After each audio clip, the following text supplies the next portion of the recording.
saw the research, thought really, really cool idea, but complex question, like how do you do it right? And so that's why we formed Healthy Wage, to kind of figure out how to use money as a motivator to drive behavior change. Welcome to the My Future Business Show, where we get you in front of your best audience and keep you there.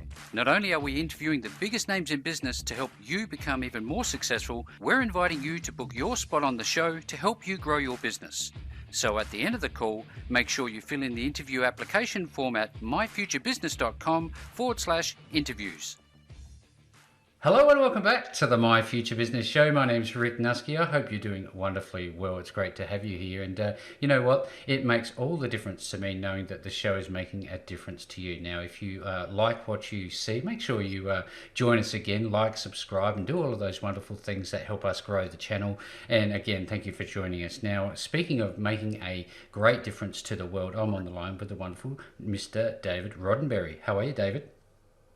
Wonderful. Thanks, Rick. Yes, it's absolutely great to have you here. Now, you and I were just briefly talking about a little bit about your background, but I think it's important, just for the sake of contents, that I share that you are the co-founder of HealthyWage, and we're going to be talking about HealthyWage, how it came about, and all of the moving parts inside of it, and how incentivizing health and fitness is changing the weight loss space. But before we do that, Dave, it's customary for us to learn a little bit more about your life. So I'm wondering if we can start by talking a little bit about where you live. Where's home for you? I'm in South Florida, Fort Lauderdale. Oh, that's a beautiful place, isn't it? Yes. So has that been your home long term? Or? I grew up in Miami. Oh. So I've lived in South Florida for most of my life, and I've spent time away for work and for school, but otherwise have lived there the rest. Yeah, fantastic. Now, I always like to talk about our childhood, because this is why I think the My Future Business Show is a little bit different than your standard run-of-the-mill business type podcast. Now, what do you remember about growing up? What's something that really sticks out for you that you could share with us? Oh, I was always an entrepreneur. So we had a mango tree in our backyard, and no one in my family ate mangoes, so I would go to the road. I'd collect the mangoes. I made signs, and on the kind of highway near my house, I would sell mangoes. It was hot. I mean, mangoes ripen in the summer, so we're talking 90-degree South Florida summers. With my little sign in the no shade, selling mangoes on the side of the road. Oh, I bet you had some fun doing that. Now, did you have any hobbies when you're growing up, and do you still have hobbies outside of the workplace?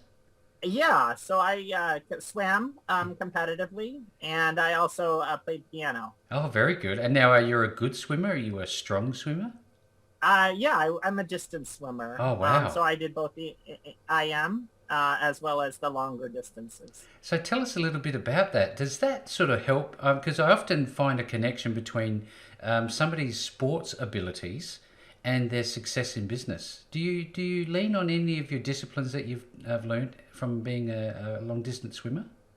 Well, I think there's a lot of discipline that goes into long distance swimming. You have to put in a lot of hours to build up the muscle memory to be successful in that. Mm-hmm. And then you're balancing school and other activities around that. So I do think that helps you with time management. Also a lot of time to think. Yeah, when you're just staring at a black line in the pool. Yeah, I can imagine. Now, in terms of discipline, and you mentioned basically your daily routine, what does that look like? Are you an early riser? I am an early riser. Yeah, I love the mornings. It's where I can get the most things done. So I like to get up before my family and get some things done personally, and then spend time with them before heading to work.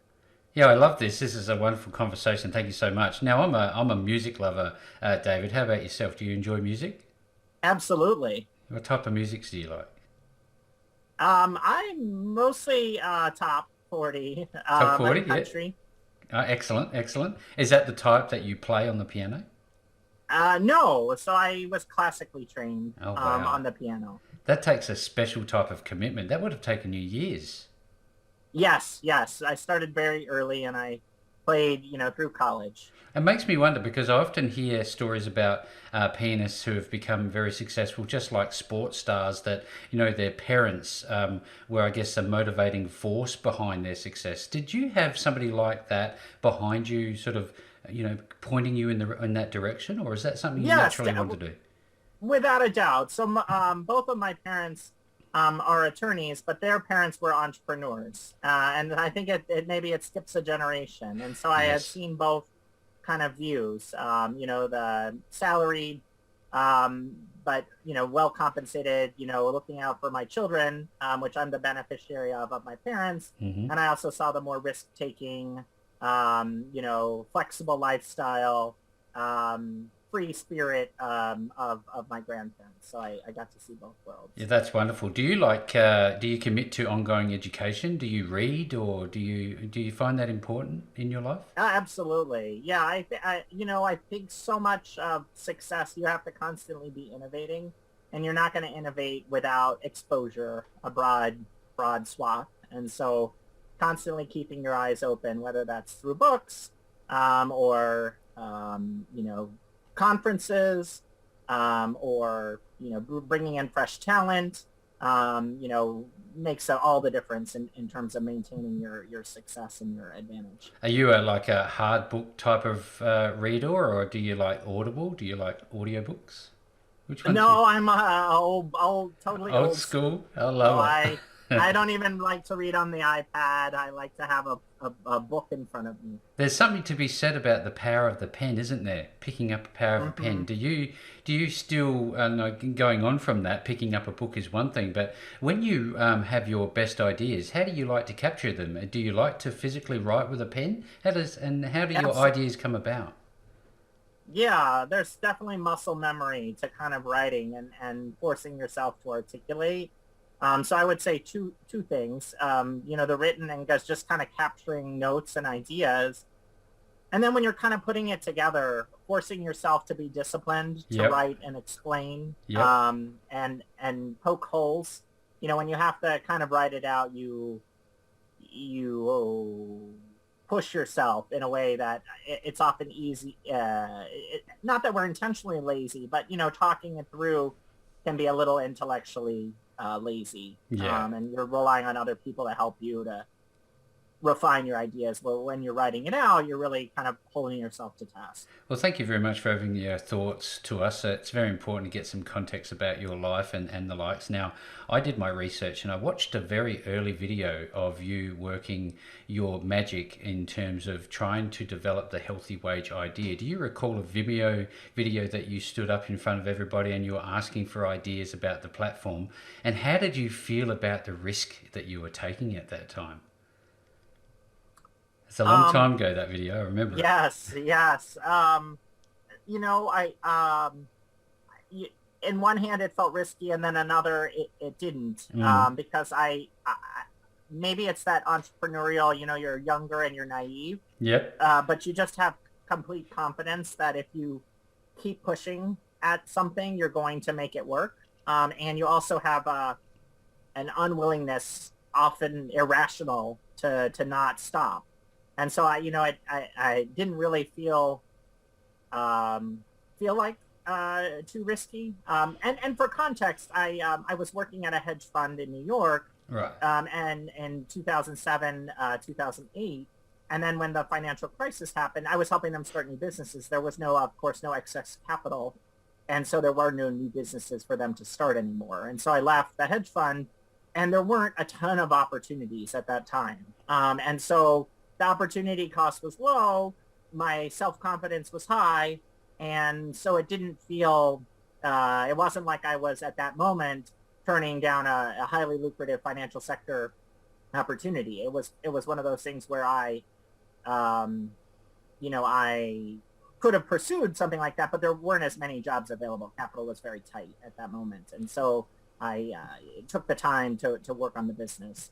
Yeah, that's Um, wonderful. I listen to this and I think to myself, you clearly have a very strong mindset. Has that been something that's been with you because of all of the things you've gone through in your life, or have you had days where you've gone, you know what, this is tough? And if you did, how did you manage those days?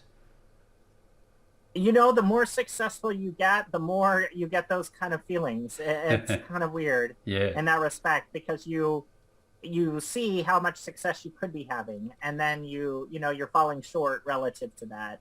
And so it's easier and easier to set loftier goals. And so managing through that is, just perspective. I think that's where exercise and, taking care of yourself helps, and reading a good book and just reflecting, to help you reset your expectations, because, life throws you curves like the pandemic Oh, that you yes. can't anticipate, and so you have to just kind of roll with it and then reset your goals, and then just double down, with new goals and new plans and new strategies to accomplish them. Now, I'd love to talk about how this has affected you, the pandemic, because it certainly touched us globally, and it doesn't seem to be budging very quickly at the moment, at least where we are. But for context, could you actually share your professional background so that we have an understanding?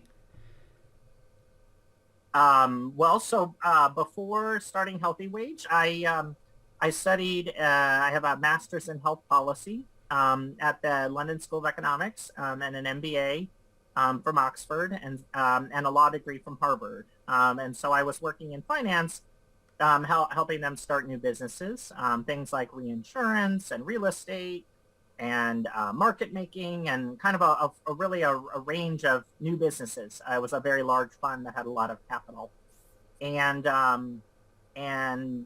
started, kind of had my pulse on the research around public health, Yep. because I had studied it, and obesity in the U.S. is by far, prior to COVID, our largest public health challenge. Mm. And it's such a complex question. I think everyone would love to have a pill that would solve it, but we don't. And so we're talking about behavioral change strategies, and that's very, very, very hard in the obesogenic environment that we live in. And so, there's research that shows the efficacy of financial incentives. Yep. Saw the research, thought really, really cool idea, but complex question, like how do you do it right? And so that's why we formed Healthy Wage, to kind of figure out how to use money as a motivator to drive behavior change. I wonder, is given the long-term nature of a commitment to something like this, which we'll talk about in some depth, beyond the money incentives, when somebody sees results, and I've read some of the results and they look fantastic from people that have provided their feedback, do they keep going? Do they maintain their Yes. weight? Yes. So we, it's something that we're constantly trying to work around. The consumer always insists that she or he wants a maintenance program. Mm-hmm. And then when you invest the technology, and you develop a maintenance program and you ask them to pay for it, the engagement is much, much less than on weight loss. And so we have free programs now. So, every paid maintenance program that we've tried has just not had the kind of uptake that we were hoping for. So we have a free group, and we offer a weekly incentive of $100 just for keeping your weight off. So everyone who wins a challenge can kind of enter this group, and then all they have to do is be in the group, and we randomly select a member. And if you've kept your weight off, you get $100. And so we're trying incentive strategies to help people keep the weight off. And then, of course, the community aspect is very powerful. They form a lot of friendships as they're going through their journeys on Healthy Wage. And so that's very motivating to a lot of people. And then, of course, educational content and resources that we provide for participants. Like we have a partnership with Jillian Michaels from Mm-hmm. the Biggest Loser in the U.S. And so we have content to help them keep the weight off as well. But it's a tricky question, because, as soon as you hit your goal, the weight becomes less of a priority. And then Yes. for a lot of people, it sneaks back on. Now, I wonder, you've touched on community, therefore you're hanging around, as it were, the right type of people who are on a very similar goal, which is critically important, I would suspect, to this. But also, what is your take on exposing oneself to the media and, this advertising of foodstuffs and making healthy choices? That would obviously be another massive dimension to this. Yeah, I mean, the food complex is very powerful in the U.S. I mean, we're bombarded with messages, and they're very good at innovating and developing tastier and tastier treats, and oftentimes that means more butter and more sugar, Sugar. and so the foods that we're eating are not very good for you, and so it's very hard, and the portion sizes are very high, and And so it's there's a lot of social factors that go into, obesity. Obviously a very complex problem. However, that's not to say that I don't believe in individual accountability and responsibility, and that you can't control what you eat. And so, we're there trying to empower you to make the best decisions available for you in spite of kind of the larger social forces that we're all dealing with. Thank you very much for sharing. I'd love to talk a little bit about the psychology behind this and why it is so effective. And following on from that, if you don't mind, David, if you could talk to us about what gamification is for those who don't understand what that is. Sure. Yeah. So, a couple of principles underlie the design of our programs. They're all grounded in behavioral economics. So there's loss aversion, and that's the tendency to be more motivated by losing something than winning something. So, if you have to pay me $10, if I don't do something, you're more motivated to do it than if I say, oh, I'll pay you $10. And so the threat of losing, taking money out of your own pocket, is more motivating for many folks. Oh, I see how it works. Yep. There's another principle called the lottery effect, which is similar to the power of a large prize. When there's a big prize out there, it can distort our thinking. So, if you even if your likelihood of winning it isn't very high, having the big prize out there can alter your trajectory and kind of, I guess, cause you to rethink what you're doing and make positive change. And then there's a lot of literature on social connectedness. It's not just what your friends are doing, it's what your friends of friends are doing that influence your health habits, with respect to smoking cessation, as well as weight gain. And so we're trying to apply all of those principles. And the gamification idea is just making it fun. Yeah. It's kind of that fun theory. How can we make it, getting healthy something that you want to do as opposed to something that you have to do. Yeah. And making it instead of like a shame. There's often so much, unfortunately, in society, so much shame tied up to weight. Like, let's reorient it and make it exciting, rewarding, fun. Yeah, absolutely. To be getting healthy. Yeah, you're doing a great job. Thank you very much for setting it up and helping so many people. Now, I know that you are the co-founder of this organization. Now, given how educated and skilled you are, you fill in most of the necessary criteria for understanding how this system works. But who else is involved? Well, my co-founder's Jimmy, and he leads our product and technology. So I don't have any expertise around engineering, and we deliver our solution via a website and a mobile app, HealthyWage, and so he's primarily responsible for those things. Yep. And also, he just has a really strong marketing brain as well, so he always comes up with fantastic ways to present the information and get people engaged.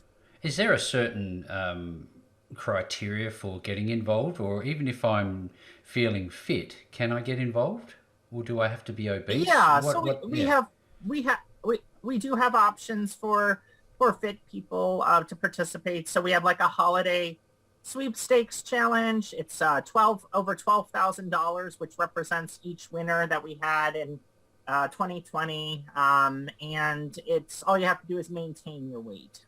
So a lot of people during the holidays, it's a hard time for them. And so you sign up, you weigh in at the start, you weigh in at the end, and you're entered into the drawing for the big money. No cost. There's no way to cheat this system, is there?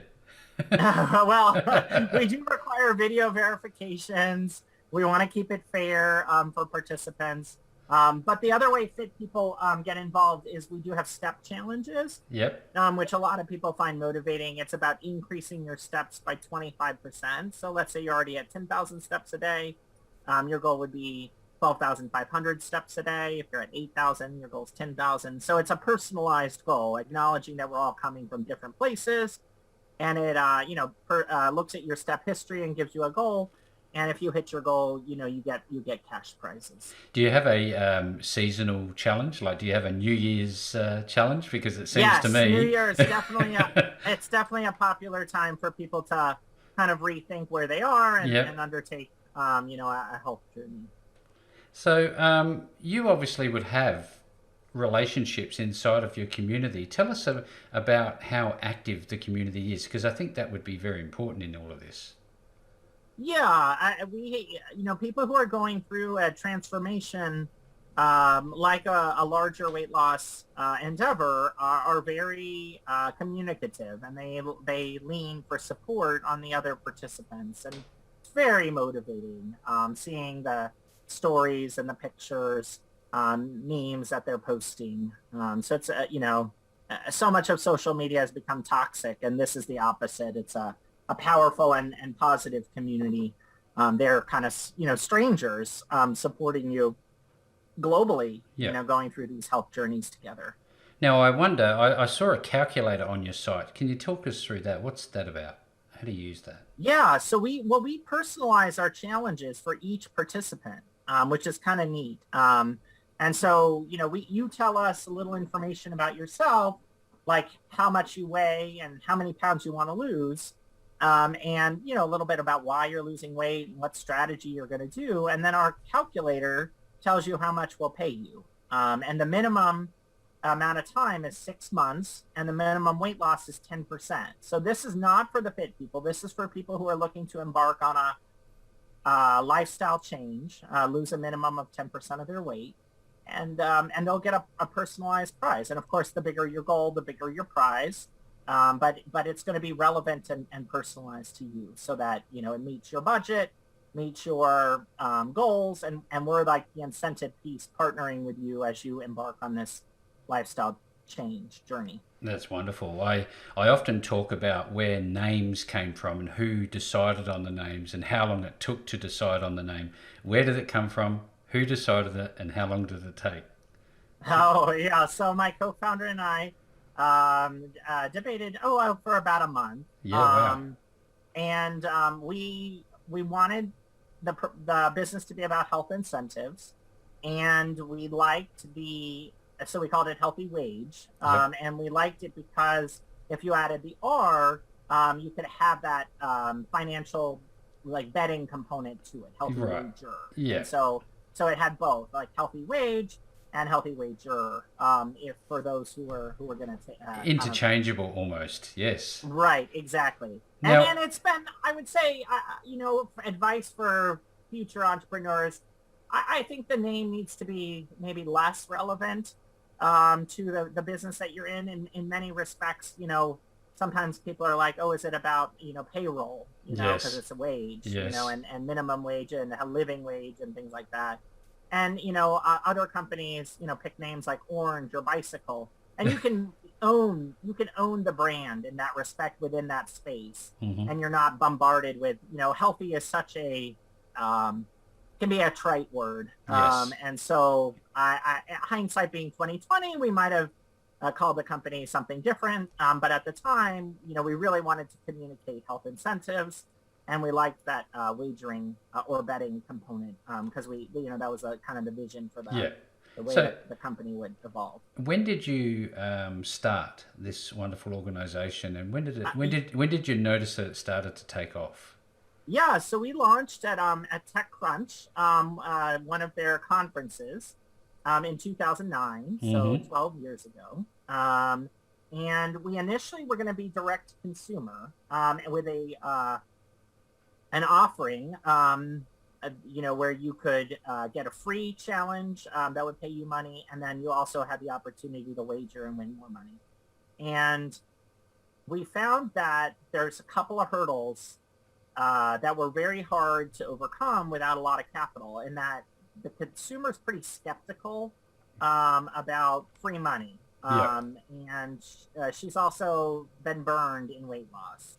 And so, her willingness to kind of try new things requires maybe more marketing dollars on the consumer marketing front than we were willing to invest, where we bootstrapped the company. Yeah. And so we evolved the company into a business-to-business solution where we powered challenges for large companies, and that took off pretty quickly once we went down that route. There was a niche or a need from corporate benefits managers in the U.S. For solutions that would engage their population and deliver meaningful health improvement. And so we did the business to business for about 4 years, and we worked with many of the biggest companies and continue to, like GE and Johnson and Johnson and CVS Mm-hmm. Health and many others. And with the capital that we accumulated by running the business to business solution, we reinvested into marketing and then brought it business to consumer. And so now it's now 85-90% business to consumer, even though the business to business continues Yeah. and is, a healthy, growing business. It's no longer a kind of a meaningful part of the larger The organization. equation. I look at the success stories, and you're essentially transforming lives from sedentary almost to actively engaged, looking great. Tell us a little bit about some of the success stories that you've had.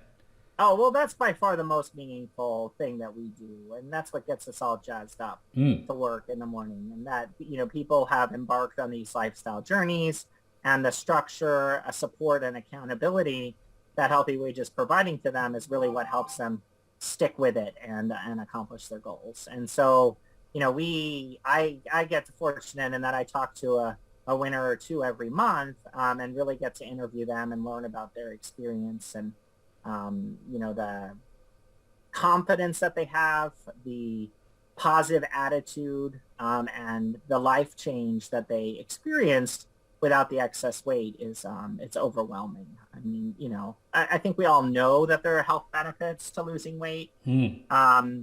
And when you talk to someone who's actually accomplished it, and now they're telling you about all the things they can do that they couldn't do before in their day-to-day life, like not get winded going upstairs or chase their children around, and the meaningful health improvement with respect to diabetes medications, heart, blood pressure, musculoskeletal issues, Mortality. back pain, Yeah. well, of course, Yeah. mortality. I mean, Yeah. it's, cancer, 30 years ago it was smoking. And I Mm. think, people kind of acknowledge it, but not fully, the impact that weight's had on cancer rates in the U.S. It's really scary. Absolutely. We touched on earlier, David, and if you don't mind, I'd love to go back to it. Is how the pandemic has impacted society and business, and I'm wondering has there been a take up of the business because of this and getting involved? So it's been a roller coaster. Mm. So right when the pandemic happened, in the U.S. in March of last year, there was kind of a retrenchment, but it lasted just a few weeks. I mean, it was really short.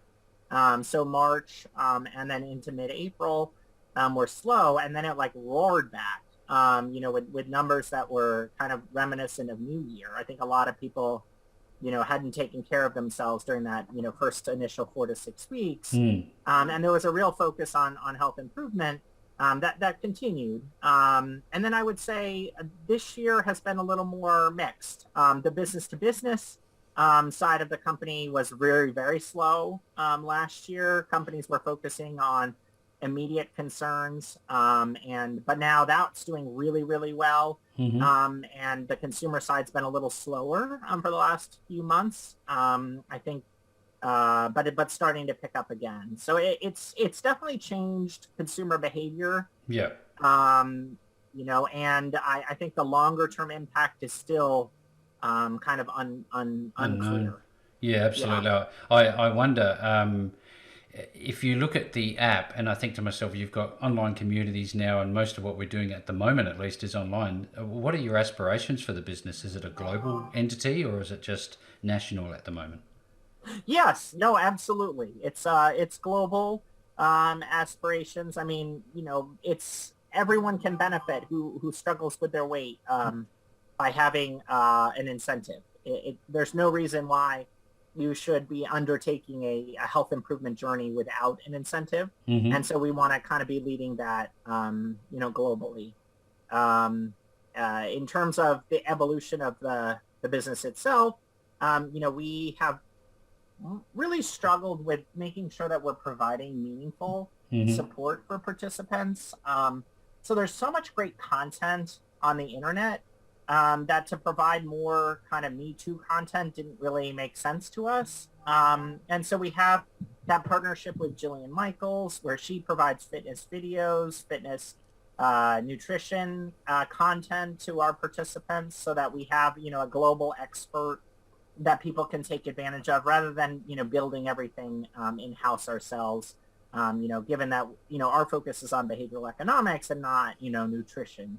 And so that's kind of been our approach or our strategy, and I think we struggle, or one of the tensions is, do we double down on one approach, or do we present our participants with a myriad of approaches? Yeah.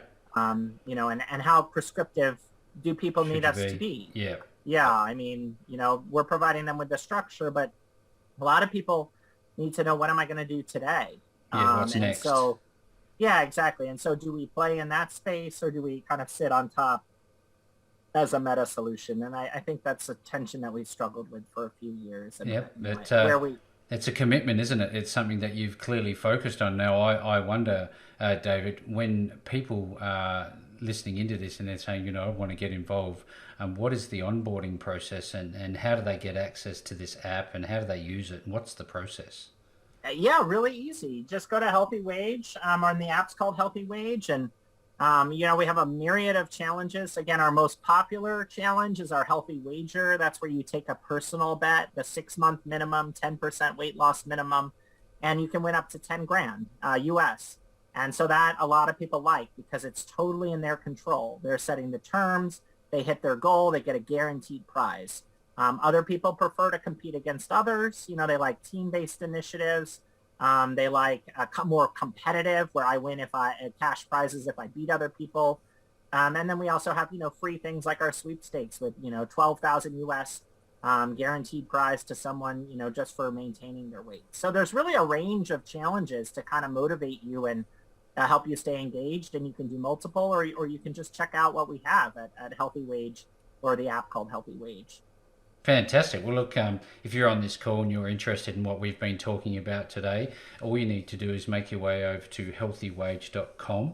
That's one word, HealthyWage.com. And with all that being said, David, what a wonderful call. What an opening to a great platform that is making so much of a positive difference in people's lives. Thank you so very much for joining me on the My Future Business show today.